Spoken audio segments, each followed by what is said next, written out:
मित्रों नमस्कार मित्रों, स्वागत है आपका। लीजिए प्रस्तुत है सरदार पूर्ण सिंह जी द्वारा लिखित निबंध मजदूरी और प्रेम।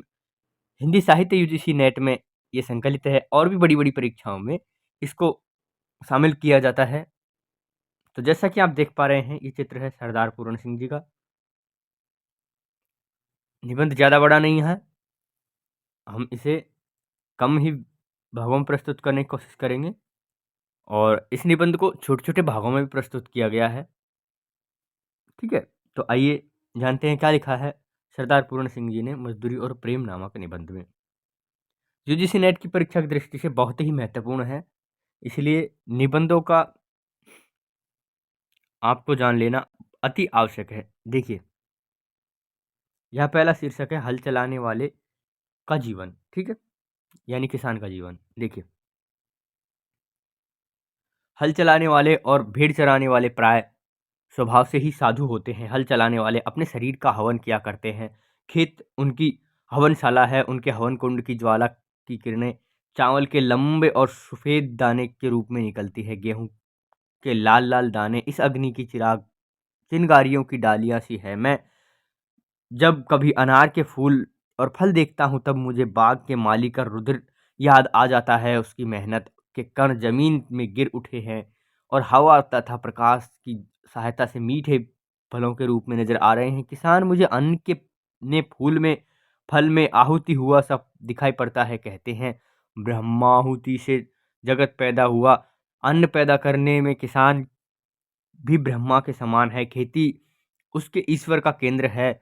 उसका सारा जीवन पत्ते-पत्ते में, फूल-फूल में, फल-फल में बिखर रहा है। वृक्षों की तरह उसका जीवन एक प्रकार का मौन जीवन है। वायु, जल, पृथ्वी, तेज और आकाश की निरोगता इसी के हिस्से में है। विद्या यह नहीं पढ़ा, जप तप यह नहीं करता, संध्या वंदना आदि नहीं आते, ज्ञान ध्यान का इसे पता नहीं, मंदिर मस्जिद गिरजे से कोई सरोकार नहीं, केवल साग पात खाकर ही यह अपनी भूख निवारण कर लेता है। ठंडे चश्मों और बहती हुई नदियों के शीतल जल से यह अपनी प्यास बुझा लेता है और प्राय प्रातःकाल उठकर अपने हल बैलों को नमस्कार करता है और खेत जोतने चल देता है। दोपहर की धूप इसे भाती है। इसके बच्चे मिट्टी में ही खेल-खेल कर बड़े हो जाते हैं और इसके परिवार को बैल और गायों से प्रेम है। उनकी यह सेवा करता है। पानी बरसात वाले के दर्शनार्थ आंखें नीले आकाश की ओर उठती है। नयनों की भाषा में यह प्रार्थना करता है। सायं और प्रातः, दिन और रात विधाता इसके हृदय में अचिंतन और अद्भुत आध्यात्मिक भावों की वृष्टि करता है। यदि कोई इसके घर आ जाता है तो उसको मृदु वचन, मीठे जल, अन्न से तृप्त करता है। धोखा यह किसी को नहीं देता। यदि इसको कोई धोखा दे भी तो इसको ज्ञान नहीं होता, क्योंकि इसकी खेती हरी भरी है। गाय इसकी दूध देती है, स्त्री इसकी आज्ञाकारिणी है और मकान इसका पुण्य और आनंद का स्थान है। पशुओं को चराना, नहलाना, खिलाना पिलाना, इसके बच्चों की अपनी अपने बच्चों की तरह सेवा करना, खुले आकाश के नीचे उसके साथ रातों गुजार देना क्या स्वाध्याय से कम है?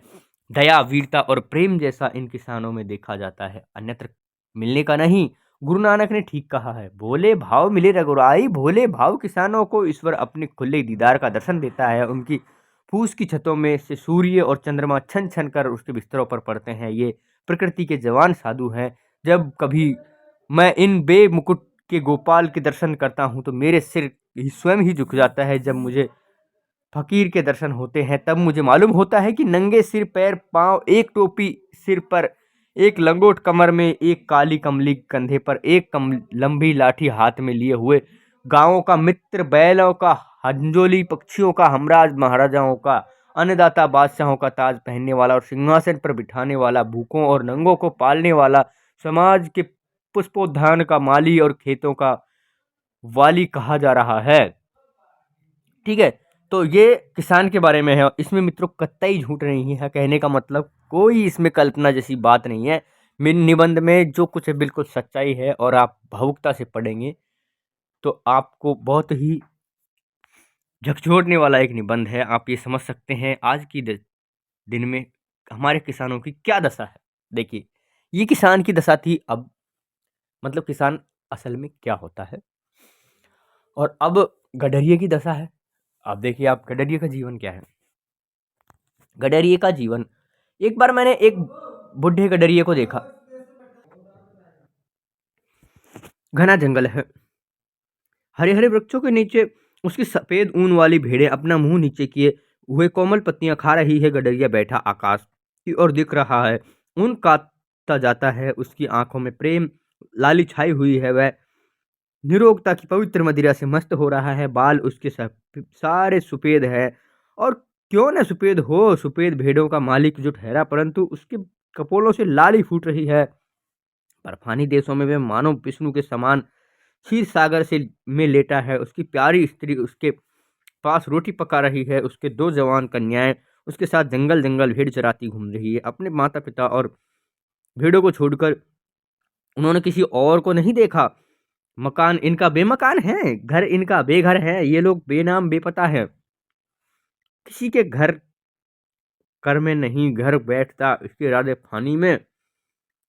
ठिकाना बेठिकाना यह मका, वहां ला मका रखता। देखिए, ये जो छंद दे रखा है इसको दोबारा पढ़िए एक बार।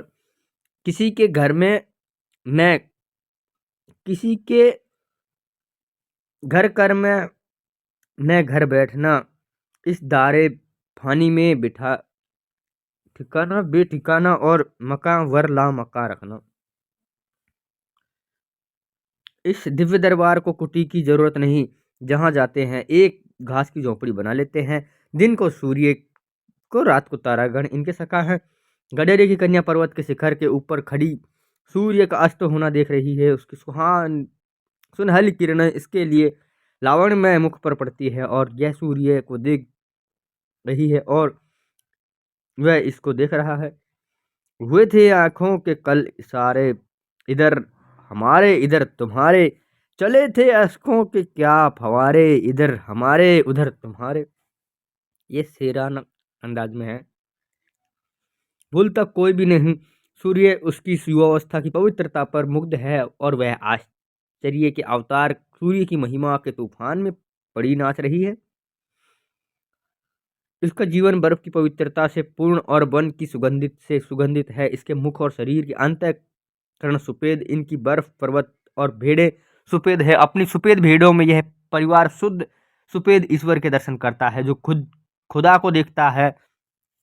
देखिए डायलॉग, जो खुदा को देखना हो तो मैं देखता हूं तुमको, मैं देखता हूं तुमको जो खुदा को देखना हो। कोई डायलॉग है, कविता है ये किसी प्रकार की। भेड़ों की सेवा ही इनकी पूजा है। जरा एक भेड़ बीमार हुई, सब परिवार पर विपत्ति आई, दिन रात उसके पास बैठे काट देते हैं। उसके अधिक पीड़ा हुई तो इन सब की आंखों में शून्य आकाश में किसी को देखने लग गई। पता नहीं ये किसे बुलाती है, हाथ जोड़ने तक उनकी उन्हें फुर्सत नहीं। पर हाँ, इन सबों की आंखें किसी के आगे शब्द रहित, संकल्प रहित, मौन प्रार्थना में खुली है। 2 रातें इसी तरह गुजर गई। इनकी भेड़ें अब अच्छी हैं, इनके घर मंगल हो रहा है, सारा परिवार मिलकर गा रहा है। इतने में नीले आकाश पर बादल घिरे और झमझम बरसने लगे, मानो प्रकृति के देवता भी इनके आनंद से आनंदित हुए। बूढ़ा गडरिया आनंद मत होकर नाचने लगा। वह कहता है, कुछ नहीं, रग रग रग उनकी नाच रही है। पिता को ऐसा सुखी देख दोनों कन्याओं ने एक दूसरे का हाथ पकड़कर पहाड़ी पर राग आलाप आरंभ कर दिया, यानी गाने लगी। साथ ही साथ धम धम धम नाच की इन्होंने धूम मचा दी। मेरी आंखों के सामने ब्रह्मानंद का समा बंध गया। मेरे पास मेरा भाई खड़ा था। मैंने उससे कहा, भाई अब मुझे भी भिड़े ला दो, ऐसे ही मूक जीवन से मेरा भी कल्याण होगा। विद्या को भूल जाऊं तो अच्छा है, मेरी पुस्तकें खो जाएं तो उत्तम है। ऐसा होने से कदाचित इस वनवासी परिवार की तरह मेरे दिल के नेत्र खुल जाएं और मैं ईश्वरीय झलक देख सकूं। चंद्र और सूर्य की विस्मृत ज्योति में जो वेदगान हो रहा है, उसे इस गडरिये की कन्याओं की तरह मैं सुन तो सकूं, सुनो न सकूं, परंतु कदाचित प्रत्यक्ष देख सकूं। कहते हैं ऋषियों ने भी इनको देखा था, सुना न था। पंडितों की ऊटपटांग बातों से मेरा जी उकता गया है। प्रकृति की मंद मंद हंसी में ये अनपढ़ लोग ईश्वर के हंसते हुए ओठ देख रहे हैं। पशुओं के अज्ञान में गंभीर ज्ञान छिपा हुआ है। इन लोगों के जीवन में अद्भुत आत्मानुभव भरा हुआ है। गडरियों के परिवार की प्रेम मजदूरी का मूल्य कौन दे सकता है? ठीक है, यहाँ से शीर्षक का थोड़ा गौर करिए आप। तो लेखक कह रहे हैं कि गडरिये की मजदूरी जो है वो प्रेम मजदूरी है। अब मजदूर की मजदूरी और देख लीजिए आप। देखिए, मजदूर की मजदूरी, गडेरिये का जीवन बहुत अच्छा बताया, किसान का उससे भी अच्छा बताया, लेकिन अब गडरिये सॉरी मजदूर की ओर देख लीजिए एक बार। आपने 4 आने पैसे मजदूर के हाथों में रखकर कहा, "यह लो, दिन भर की अपनी मजदूरी।" वाह! क्या दिल लगी है। हाथ, पाँव, सिर, आँखें इत्यादि सब के सब अव्यय उसने आपको अर्पण कर दिए। ये सब चीज़ें उसकी तो थी ही नहीं, ये तो ईश्वरीय पदार्थ थे।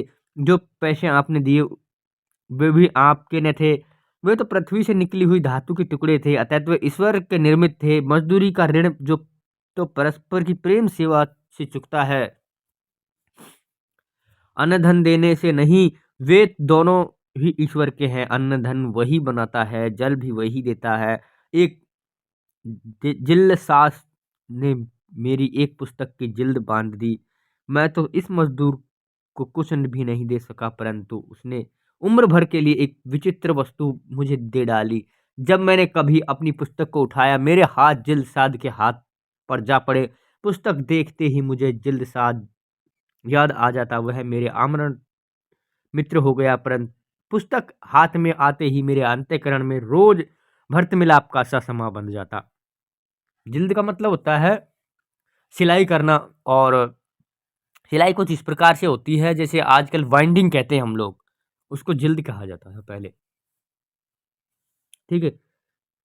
गाड़े की एक कमीज को एक अनाथ विधवा सारी रात बैठकर सीती है, साथ ही साथ वह अपने दुख पर रोती भी है। एक दिन को खाना न मिला, रात को भी कुछ मयस्सर न हुआ। अब वह एक एक टाके पर आशा करती है कि कमीज कल तैयार हो जाएगी, तब कुछ खाने के लिए मिलेगा। जब वह थक जाती है, तब ठहर जाती है, सुई हाथ में लिए हुए, कमीज घुटने पर बैठी हुई है। उसकी आंखों की दशा उस आकाश की जैसी है जिसमें बादल बरसकर अभी अभी बिखर गए हैं। खुली आंखें ईश्वर के ध्यान में लीन हो रही है। कुछ काल के उपरांत हे राम कहकर उसने फिर सीना शुरू कर दिया। इस माता और इस बहन की सिली हुई कमीज मेरे लिए, मेरे शरीर का नहीं, मेरी आत्मा का वस्त्र है। इसका पहना पहनना मेरी तीर्थ यात्रा है, और इस कमीज में उस विधवा के सुख दुख, प्रेम और पवित्रता के मिश्रण से मिली हुई जीवन रूपिणी गंगा की बाढ़ चली आ रही है। ऐसी मजदूरी और ऐसा काम प्रार्थना, संध्या और नमाज से क्या कम है? शब्दों से तो प्रार्थना हुआ नहीं करती। ईश्वर तो कुछ ऐसी मूक प्रार्थना सुनता है और तत्काल सुनता है। देखिए, मजदूरी इन्होंने जो बताई है उससे भी अच्छे तरीके से आपको मिल सकती है अगर आप निराला की कविताएं पढ़ेंगे एक दो, जैसे वह तोड़ती पत्थर, और भी मजदूरी के बारे में तो बहुत सी है। मोचीराम है एक कविता सुदामा पांडे धूमिल जी की। देखिए, अब प्रेम मजदूरी क्या है? जी, प्रेम मजदूरी, मुझे तो मनुष्य के हाथों से बने हुए कामों में उनकी प्रेम में पवित्र आत्मा की सुगंध आती है। राफेल आदि के चित्रों में उनकी कला कुशलता को देख इतनी सदियों के बाद भी उनके अंतःकरण के सारे भावों का अनुभव होने लगता है। केवल चित्र ही दर्शन नहीं चित्र का ही दर्शन नहीं, किंतु उसके साथ छिपी हुई चित्रकारी की आत्मा तक दर्शन हो जाता है। परंतु यंत्रों की सहायता से बने हुए फोटो निर्जीव से प्रतीत होते हैं। उसमें और हाथ के चित्रों में उतना ही भेद है जितना कि बस्ती और शमशान में है। हाथ की मेहनत से चित्रों में जो रस भर जाता है वह भला लोहे के द्वारा बनाई हुई चीजों में कहाँ। जिस आलू को मैं स्वयं बोता हूँ, मैं स्वयं पानी देता हूँ, जिसके इर्द गिर्द की घास पात खोद कर मैं साफ करता हूँ, उस आलू में जो रस मुझे आता है वह टीन में बंद किए हुए अचार के मुरब्बे में नहीं आता। मेरा विश्वास है कि जिस चीज में मनुष्य के प्यार रे हाथ लगते हैं उसमें उसके हृदय का प्रेम और मन की पवित्रता सूक्ष्म रूप से मिल जाती है, और उसमें मुर्दे की जिंदा करने की शक्ति आ जाती है। होटल में बने हुए भोजन यहाँ नीरस होते हैं क्योंकि वहाँ मनुष्य मशीन बना दिया जाता है, परंतु अपनी प्रियतमा के हाथ से बने हुए रूखे सूखे भोजन में कितना रस होता है, जिसकी मिट्टी के घड़े को कंधे पर रख उठाकर मीलों दूर से उसकी प्रेम मग्न प्रियतमा ठंडा जल भर लाती है, और उस लाल घड़े का जल जब मैं पीता हूँ तब मैं जल का क्या पीता हूँ, अपनी प्रेयसी के प्रेमामृत को पान करता हूँ। जो ऐसा प्रेम प्याला पीता हो उसके लिए शराब क्या वस्तु है। प्रेम से जीवन सदा गदगद रहता है। मैं अपनी प्रेयसी की ऐसी प्रेम भरी रस भरी दिल भरी सेवा का बदला क्या कभी दे सकता हूँ। उधर प्रभात ने अपनी सुपेद किरणों से अंधेरी रात पर सुपेदी सी छटाई छटकाई। इधर मेरी प्रेयसी नैना अथवा कोमल की तरह अपनी बिस्तर से उठी। उसने गाय का बछड़ा खोला, दूध की धारा से अपना कटोरा भर लिया, गाते गाते अन्न को अपने हाथों से पीसकर सुपेद आटा बना लिया। इस सुपेद आटे से भरी हुई छोटी सी टोकरी सिर पर, एक हाथ में दूध से भरा हुआ लाल मिट्टी का कटोरा, दूसरे हाथ में मक्खन की हांडी। जब मेरी प्रिय छत घर की छत के नीचे इस तरह खड़ी होती है तब वह छत के ऊपर की श्वेत प्रभा से भी अधिक आनंददायक, फलदायक, बुद्धिदायक जान पड़ती है। उस समय वह उस प्रभा से अधिक रसीली, अधिक रंगीली, जीती जागती, चैतन्य और आनंदमयी प्रातःकालीन शोभा सी लगती है। मेरी प्रिया अपने हाथों से चुनी हुई लकड़ियां को अपने दिल से चुराई हुई एक चिंगारी से लाल अग्नि में बदल देती है। जब वह आटे को छलनी से छानती है तब मुझे उसकी छलनी के नीचे एक अद्भुत ज्योति की लौ नजर आती है। जब वह उस अग्नि के ऊपर मेरे लिए रोटी बनाती है तब उसके चूल्हे के भीतर मुझे तो पूर्व दिशा की नवोलालिमा से भी अधिक आनंदमयी लालिमा देख पड़ती है। यह रोटी नहीं कोई अमूल्य पदार्थ है। मेरे गुरु ने इसी प्रेम से संयम करने का नाम योग रखा है। मेरा यही योग है। देखिए क्या क्या कल्पनाएं करते हैं, इसमें बहुत सारी कल्पनाएं भरी हुई है इस वाले खंड में। देखिए मजदूरी और कला, आइए देखते हैं मजदूरी और कला में क्या है। आदिमों की तिजारत करना मूर्खों का काम है। सोने और लोहे के बदले मनुष्यों को बेचना मना है। आज भाप की कलों का दाम तो हजारों रुपए है, परंतु मनुष्य कौड़ियों के सौ सौ बिकते हैं। सोने चांदी की प्राप्ति के जीवन का आनंद नहीं मिल सकता। सच्चा आनंद तो मुझे मेरे काम से मिलता है। मुझे अपने काम का मिल जाए तो फिर स्वर्ग प्राप्ति की इच्छा नहीं। मनुष्य पूजा ही सच्ची ईश्वर पूजा है। मंदिर और गिरजे में क्या रखा है, ईंट पत्थर चूना कुछ भी कहो, आज से हम अपने ईश्वर की तलाश मंदिर मस्जिद गिरजा और पोथी में न करेंगे। अब तो यह इरादा है कि मनुष्य की अनमोल आत्मा में ईश्वर के दर्शन करेंगे। यही आर्ट है, यही धर्म है। मनुष्य के हाथों से ही ईश्वर के दर्शन कराने वाले निकलते हैं। बिना काम, बिना मजदूरी, बिना हाथ के, कला के, कौशल के, विचार और चिंतन कम किस काम के। सभी देश के इतिहास से सिद्ध हुआ है कि निकम्मे पादरियों और मौलवियों, पंडितों और साधुओं का दान के अन्न पर पाला हुआ ईश्वर चिंतन अंत में पाप, आलस्य और भ्रष्टाचार में परिवर्तित हो जाता है। जिन देशों में हाथ और मुंह पर मजदूरी की धूल नहीं पड़ने पाती, वे धर्म और कला कौशल में कभी उन्नत नहीं कर सकते। पदासन निकम्मे सिद्ध हो चुके हैं। यही आसन ईश्वर प्राप्ति करा सकते हैं, जिनमें जोतने, बोने, काटने और मजदूरी का काम लिया जाता है। लकड़ी, ईंट और पत्थर को मूर्तिमान करने वाले लोहार, बढ़ई, मेमार और किसान आदि वैसे ही मनुष्य है जैसे कवि, महात्मा और योगी है। उत्तम से उत्तम और नीच से नीच काम, सब के सब प्रेम शरीर के अंग है। निकम्मे रहकर मनुष्य के चिंतन शक्ति थक गई है। बिस्तरों और आसनों पर सोते और बैठे बैठे मन के घोड़े हार गए हैं। सारा जीवन निचुड़ चुका है। स्वप्न पुराने हो चुके हैं। आजकल की कविता में नयापन नहीं, उसमें पुराने जमाने की कविता की पुनरावृत्ति मात्र है। इस नकल में असल की पवित्रता और कुंवारेपन का अभाव है। अब तो एक नए प्रकार की कला कौशल पूर्ण संगीत साहित्य संसार में प्रचलित होने वाला है। यदि वह न प्रचलित हुआ तो मशीनों के पहियों के नीचे दबकर मैं हमें मर्ज जा समझने मशीनों के पहियों के नीचे दबकर हमें मरा समझिए। नया यह नया साहित्य मजदूरों के हृदय से निकलेगा। उन मजदूरों के कंठ से यह नई कविता निकलेगी जो अपना जीवन आनंद के साथ की मेड़ों खेत की मेड़ों का कपड़े के तागों का, जूते के टाकों का, लकड़ी की रंगों का, पत्थर की नसों का भेदभाव और दूर करेंगे। हाथ में कुल्हाड़ी, सिर पर टोकरी, नंगे सिर और पांव धूल में लिपटे और कीचड़ से रंगे हुए ये बेजान कवि जब जंगल में लकड़ी काटेंगे तब लकड़ी काटने का शब्द इनके असभ्य स्वरों से मिश्रित होकर वायुयान पर चढ़ दसों दिशाओं में ऐसा अद्भुत गान करेंगे कि भविष्य के कलावंतों के लिए वही द्रुप्त और मल्हार का काम कर देगा। चरखा कातने वाली स्त्रियों के गीत संसार के सभी देशों के कौमी गीत होंगे। मजदूरों की मजदूरी ही यथार्थ पूजा होगी। कला रूपी धर्मों की तभी वृद्धि होगी, तभी नए कवि पैदा होंगे, तभी नए औलियों का उद्भव होगा। परंतु ये सब के सब मजदूरी के दुग्ध से पलेंगे। धर्म, योग, शुद्धाचार, सभ्यता और कविता आदि सब मूल ईश्वर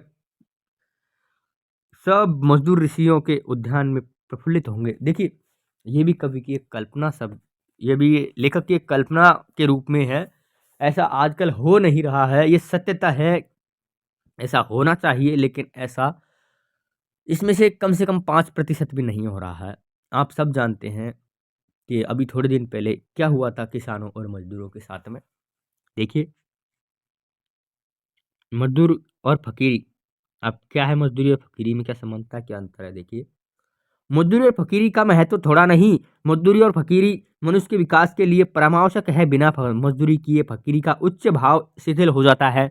बिना फकीरी भी अपने आसन से गिर जाती है, बुद्धि वासी पड़ जाती है। बासी चीजें अच्छी नहीं होती। कितने ही उम्र भर बासी बुद्धि और बासी फकीरों में मगन रहते हैं, परंतु इस तरह मग्न होना किस काम का? हवा चल रही है, जल बह रहा है, बादल बरस रहा है, पक्षी नहा रहा है, फूल खिल रहे हैं, घास नई, पेड़ नए, पत्ते नए, मनुष्य की बुद्धि और फकीरी ही बासी। ऐसा दृश्य तभी तक रहता है जब तक बिस्तर पर पड़े पड़े मनुष्य प्रभात का आलस्य सुख मानता है। बिस्तर से उठे, जरा बाग की सैर करो, फूल की सुगंध लो, ठंडी वायु में भ्रमण करो, वृक्षों के कोमल पल्लवों का नृत्य देखो, तो पता लगे कि प्रभात समय जागना बुद्धि और अंतःकरण को तरोताजा करना है, और बिस्तर पर पड़े रहना उन्हें बासी कर देता है। निकम्मे बैठे हुए चिंतन करते रहना अथवा बिना किसी काम के बिना काम के किए शुद्ध विचार का दावा करना मानो सोते सोते खर्राटे मारना है। जब तक जीवन के अरण्य में पादरी, मौलवी, पंडित और साधु सन्यासी हल, कुदाल और खुरपा लेकर मजदूरी न करेंगे, तब तक उनका आलस्य जाने का नहीं, तब तक उनका मन और उनकी बुद्धि अनंत काल बीत जाने तक नहीं बीत जाने तक माल मालिन मानसिक जुआ खेलती रहेगी। उनका चिंतन बासी, उनका ध्यान बासी, उनकी पुस्तकें बासी, उनका लेख बासी, उनका विश्वास बासी और उनका खुदा भी बासी हो गया है। उनमें संदेह नहीं है कि साल के गुलाब के फूल भी वैसे ही रहे हैं जैसे पिछले साल के थे, परंतु इस साल वाले ताजे हैं। इनकी लाली नई है, इनकी सुगंध भी इन्हीं की अपनी है। जीवन के नियम नहीं पलटते, वे सदा एक ही रहते हैं, परंतु मजदूरी करने से मनुष्य को एक नया और ताजा खुदा नजर आने लगता है। गैरी वस्त्रों की पूजा क्यों करते हो? गिरजे की घंटी क्यों सुनते हो? रविवार क्यों मानते हो? 5 वक्त नमाज क्यों पढ़ते हो? त्रिकाल संध्या क्यों करते हो? मजदूरी के अनाथ और नयन अनाथ आत्मा अनाश्रित जीवन की बोली सीखो, फिर देखोगे कि तुम्हारा यही साधारण जीवन ईश्वरीय भजन हो जाएगा। इसको नोट करिए आप और अपने जीवन में उतार सकते हैं, कोई दिक्कत नहीं है। बहुत ही सत्य बात है, बहुत ही अच्छी बात है। मजदूरी तो मनुष्य के समष्टि रूप में परिणाम है और आत्मा रूपी धातु के गढ़े हुए सिक्कों का नकदी बयान है, जो मनुष्य की आत्माओं को खरीदने के वास्ते दिया जाता है। सच्ची मित्रता ही सो तो सेवा है।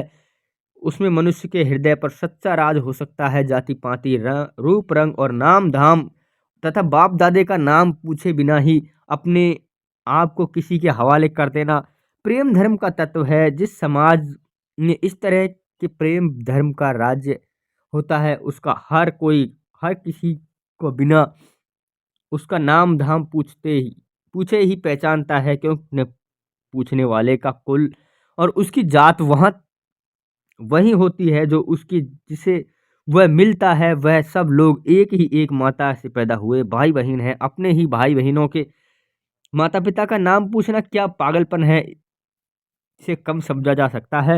ये सारा संसार एक कुटुंबवत है। लंगड़े लूले अंधे बहरे और उसी मोरूसी घर के छत के नीचे रहते हैं, जिसकी छत के नीचे बलवान निरोग और रूपवान कुटुंबी रहते हैं। मूढ़ों और पशुओं का पालन पोषण बुद्धिमान सबल और निरोग ही तो करेंगे। आनंद और प्रेम की राजधानी का सिंहासन सदा से प्रेम और मजदूरी के ही कंधों पर रहता आया है।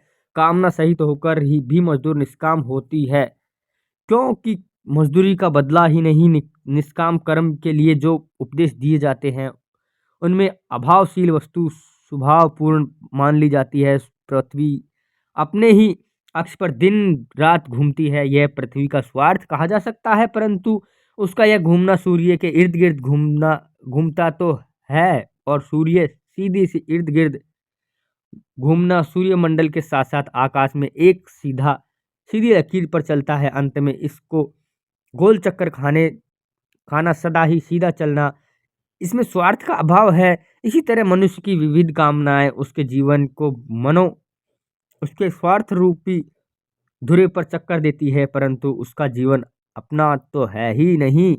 वह तो किसी आध्यात्मिक सूर्यमंडल के साथ ही चाल है, और अंततः यह चाल जीवन का परमार्थ रूप है। स्वार्थ का यहाँ भी अभाव है। जब स्वार्थ कोई वस्तु ही नहीं, तब निष्काम और कामपूर्ण कर्म करना दोनों ही एक बात हुई।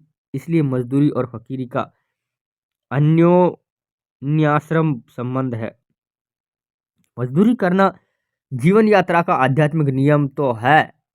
John arc John of arc की फकीरी और भेड़ों चराना, टॉलस्टॉय का त्याग और जूते गांठना, उमर खयाम का प्रसन्नतापूर्वक तंबू सीते फिरना, खलीफा उम्र का अपने रंग महलों में चटाई आदि बुनना, ब्रह्मज्ञानी कबीर और रैदास का शूद्र होना, गुरु नानक और भगवान श्री कृष्ण का कूप पशुओं को लाठी से लेकर हाँकना सच्ची फकीरी का अनमोल भूषण है। देखिए, ये फकीरी वाला चैप्टर आप एक बार वापस पढ़िएगा, और अगर आप बहुत ज़्यादा आस्थावान हैं तो इसे आपको 3 बार पढ़ना चाहिए, तब आपको कुछ विशेष अनुभूति होगी। और जो अनुभूति होगी आप उसे कमेंट बॉक्स में करके बताइएगा कि क्या अनुभूति होती है आपको। तो आइए आगे का शीर्षक देखते हैं, समाज का पालन करने वाली दूध की धारा। मित्रों, निबंध ज़्यादा बड़ा नहीं है, आधे के लगभग हमने इसे पढ़ दिया है और थोड़ा ही और रह गया है। देखिए, समाज का पालन करने वाली दूध की धारा। एक दिन गुरु नानक यात्रा करते करते लालो नाम के एक बढ़ई के घर ठहरे। उस गांव का भागो नामक रईस बड़ा मालदार था। उस दिन भागों के घर ब्रह्मभोज था। दूर दूर से साधु आए थे। गुरु नानक का आगमन सुनकर भागों ने इन्हें भी निमंत्रण भेजा। गुरु ने भागों का अन्न खाने से इनकार कर दिया। इस बात पर भागों को बड़ा क्रोध आया। उसने गुरु नानक को बलपूर्वक पकड़ मंगाया और उनसे पूछा, आप मेरे यहाँ का अन्न क्यों नहीं ग्रहण करते? गुरुदेव ने उत्तर दिया, भागो, अपने घर का हलवा पूरी ले आओ तो हम इसका कारण बतलाएं। देखिए क्या कारण बताया है। भागो, अपने घर का हलवा पूरी ले आओ तो हम इसका कारण बतलाएं। वह हलवा पूरी लाया तो गुरु नानक ने लालो के घर से भी उसके मोटे अन्न की रोटी मंगवाई। भागो की हलवा पूरी उन्होंने एक हाथ में और भाई लालो की मोटी रोटी दूसरे हाथ में लेकर दोनों को जो दबाया तो एक से लोहू टपका और दूसरी से दूध की धारा निकली। बाबा नानक का यही उपदेश हुआ। जो धारा भाई लालो की मोटी रोटी से निकली वही समाज का पालन करने वाली दूध की धारा है। यही धारा शिव जी के जटा से और यही धारा मजदूरों की उंगलियों से निकलती है। मित्रों, अगर आपने थोड़ी सी मजदूरी करी है तो इस निबंध को आपको पढ़ना बहुत ही अनिवार्य है। मैंने मजदूरी करी है, मुझे बहुत सुकून हो रहा है इसे पढ़ने में। बहुत अच्छा लग रहा है मन को कि हिंदी साहित्य में ऐसे लेखक हैं जो मजदूरों के बारे में इतना सोचते हैं। मजदूरी करने से हृदय पवित्र होता है। संकल्प दिव्य लोकांतर में विचरते हैं। हाथ की मजदूरी ही ने से सच्चे ऐश्वर्य की उन्नति होती है। जापान में मैंने कन्याओं और स्त्रियों को ऐसी कलावती देखा है कि वे रेशम से छोटे छोटे टुकड़ों को अपनी दस्तकारी की बदौलत हजारों की कीमत बना देती है। नाना प्रकार के प्राकृतिक पदार्थों और दृश्यों को अपनी सुई से कपड़े के ऊपर अंकित कर देती है। जापान निवासी कागज, लकड़ी और पत्थर की बड़ी अच्छी मूर्ति बनाते हैं। करोड़ों रुपए के हाथ के बने हुए जापानी खिलौने विदेशों में बिकते हैं। हाथ की बनी हुई जापानी चीजें मशीनों से बनी हुई चीजों की मात करती है। संसार के सब बाजारों में उनकी बड़ी मांग रहती है। पश्चिम के देशों से लोग हाथ से बनी हुई जापान की अद्भुत वस्तुओं पर जान देते हैं। एक जापानी तत्वज्ञानी का कथन है कि हमारी 10 करोड़ उंगलियां सारे काम करती है। उन उंगलियों ही के बल से संभव है हम जगत को जी लें। We shall beat the world wide with the tips of our fingers. जब तक धन और ऐश्वर्य की जन्मदात्री हाथ की कारीगरी की उन्नति नहीं होती, तब तक भारतवर्ष की क्या किसी भी देश या किसी जाति की दरिद्रता दूर नहीं हो सकती। यदि भारत की 30 करोड़ नर नारियों की उंगलियां मिलकर कारीगरी से के काम करने लगे तो उनकी मजदूरी की बदौलत कुबेर का महल उनके चरणों में अपने ही आप आ गए। अन्न पैदा करना तथा हाथ की कारीगरी और मेहनत से जड़ पदार्थों को चैतन्य से सुसज्जित करना, क्षुद्र पदार्थों को अमूल्य पदार्थों में बदल देना इत्यादि कौशल ब्रह्म रूप होकर धन और ऐश्वर्य की सृष्टि करते हैं। कविता, फकीरी और साधुता के ये दिव्य कला कौशल जीते जागते और हिलते डुलते प्रतिरूप है। इनकी कृपा से मनुष्य जाति का कल्याण होता है। ये उस देश में कभी निवास नहीं करते जहाँ मजदूर और मजदूरी का सत्कार नहीं होता, जहाँ शूद्र की पूजा नहीं होती। हाथ से काम करने वालों से प्रेम रखने और उनकी आत्मा का सत्कार करने से साधारण मजदूरी सुंदरता का अनुभव करने वाले कला कौशल अर्थात कारीगरी का रूप हो जाती है। उस देश में जब मजदूरी का आदर होता है, तब इसी आकाश के नीचे बैठे हुए मजदूरों के हाथों ने भगवान बुद्ध के निवारण मुख को पत्थर पर इस तरह जड़ा कि इतना काल बीत जाने पर पत्थर की मूर्ति के दर्शन से ऐसी शांति प्राप्त होती है जैसी कि स्वयं भगवान बुद्ध के दर्शन से होती है। मुंह, हाथ, पांव इत्यादि का गढ़ देना साधारण मजदूरी, परंतु मन के गुप्त भाव और अंतःकरण की कोमलता तथा जीवन की सभ्यता को प्रत्यक्ष से प्रकट कर देना प्रेम मजदूरी है। शिव जी के तांडव को और पार्वती के मुख की शोभा को पत्थरों की सहायता से वर्णन करना जड़ को चैतन्य बना देना है। इस देश में कारीगर का बहुत दिनों से अभाव है। महमूद ने जो सोमनाथ के मंदिर में प्रतिष्ठान मूर्ति तोड़ी, उससे उसकी कुछ भी वीरता सिद्ध नहीं होती। उन मूर्तियों को तो हर कोई तोड़ सकता है। उसकी वीरता की प्रशंसा तब होती जब वह यूनान की प्रेम मजदूरी अर्थात वहाँ वालों के हाथों की अद्भुत कारीगरी प्रकट करने वाली मूर्तियां तोड़ने का साहस कर सकता। वहां की मूर्तियां बोलती, वे जीती जागती हैं, मुर्दा नहीं। इस समय के देवस्थानों में स्थापित मूर्तियां देखकर अपने देश की आध्यात्मिक दुर्दशा पर लज्जा आती है। उनसे तो यह अनगढ़ पत्थर रख दिए जाते हैं तो अधिक शोभा पाते हैं। जब हमारे यहाँ के मजदूर चित्रकारी तथा लकड़ी और पत्थर पर काम करने वाले भूखों मरते हैं, तब हमारे मंदिरों की मूर्तियां कैसे सुंदर हो सकती है। ऐसे कारीगर तो यहाँ शूद्र के नाम से ही पुकारे जाते हैं। याद रखिए, बिना शूद्र राजा के मूर्ति पूजा किंवा कृष्ण और शालिग्राम के छिछोरेपन से दरिद्रता को प्राप्त हो रहे हैं। यही कारण है जो आज हम भारतीय दरिद्रता से पीड़ित है। तो इन्होंने जो मैं पहले कह रहा था वो बात अब कही है कि मजदूरों की क्या दशा है। पश्चिम सभ्यता का एक नया आदर्श देखिए, क्या है पश्चिम सभ्यता का नया आदर्श। निबंध थोड़ा ही बचा है। पश्चिम सभ्यता का नया आदर्श। पश्चिम सभ्यता मुख मोड़ रही है, वह एक नया आदर्श देख रही है। अब उसकी चाल बदलने लगी है। वह कलों की पूजा को छोड़कर मनुष्यों की पूजा को अपना आदर्श बना रही है। इस आदर्श के दर्शाने वाले देवता स्किनर और टॉलस्टॉय आदि हैं। पाश्चात्य देशों में नया प्रभात होने वाला है। वहाँ के गंभीर विचार वाले लोग इस प्रभात का स्वागत करने के लिए उठ खड़े हुए हैं। प्रभात होने के पूर्व ही उसका अनुभव कर लेने वाले पक्षियों की तरह इन महात्माओं को इस नए प्रभात का पूर्व ज्ञान हुआ है।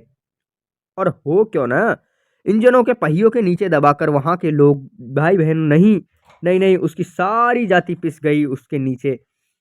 उसके जीवन के धुरे टूटे गए। उनका समस्त धन घरों से निकलकर एक ही दो स्थानों में एकत्र हो गया। साधारण लोग मर रहे हैं, मजदूरों के हाथ पांव फट रहे हैं, लहू चल रहा है, सर्दी से ठिठुर रहे हैं। तरफ एक तरफ दरिद्रता का अखंड राज्य है, दूसरी तरफ अमीरी का चरम दृश्य है। परंतु अमीरी भी मानसिक दुखों से मर्दित है। मशीनें बनाई गई थी बनाई तो गई थी मनुष्यों का पेट भरने के लिए, मजदूरों को सुख देने के लिए, परंतु वे काली काली मशीनें ही काली बनकर उन्हीं मनुष्यों का भक्षण कर जाने के लिए मुख खोल रही है। प्रभात होने पर ये काली काली बलाएं दूर होती होंगी, मनुष्य के सौभाग्य का सूर्योदय होगा। अब प्रभात कब होगा? देखिए, शोक का विषय है कि हमारे और अन्य पूर्वी देशों में लोगों को मजदूरी से तो लेस मात्र भी प्रेम नहीं है, पर वे तैयारी कर रहे हैं पूर्वोक्त काली मशीनों का आलिंगन करने की। पश्चिम वालों के तो ये गले पड़ी हुई है, बहती हुई नदियों की काली कमली हो रही है। वे छोड़ना चाहते हैं परंतु काली कमली उन्हें नहीं छोड़ती। देखते हैं पूर्वी वालों की इस कमली को छाती से लगाकर कितना आनंद अनुभव करते हैं। यदि हम में से हर आदमी अपनी 10 उंगलियों की सहायता से साहसपूर्वक अच्छी तरह काम करे तो हम मशीनों की कृपा से बड़े हुए परिश्रम वालों को वाणिज्य के जातीय संग्राम में सहज ही पछाड़ सकते हैं। सूर्य तो सदा पूर्व से ही पश्चिम की ओर जाता है, पर आओ पश्चिम से आने वाली मशीनें सभ्यता के नए प्रभात को हम पूर्व से भेजें।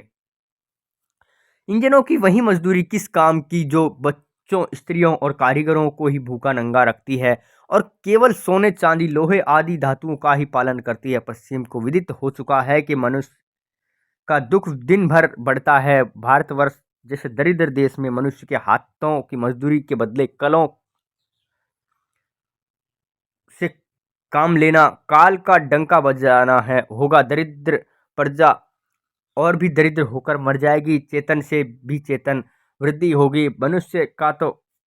मनुष्य ही सुख दे सकता है, परस्पर की निष्कपट सेवा ही मनुष्य जाति की कल्याण हो सकता है। धन एकत्र करना तो मनुष्य जाति के आनंद मंगल का एक साधारण सा और महत्वपूर्ण उपाय है। धन की पूजा करना नास्तिकता है। ईश्वर को भूल जाना है और अपने भाई बहनों तथा मानसिक सुख और कल्याण देने वालों को अपने सुख के लिए शारीरिक राज्य की इच्छा करना है। जिस डाल पर बैठे हुए उसी डाल को स्वयं की कुल्हाड़ी से काटना अपने प्रियजनों से रहित राज्य किस काम का? प्यारी मनुष्य जाति का सुख जीवन के मंगल का मूल समाधान है। बिना उसके सुख के अन्य सारे उपाय निष्फल है।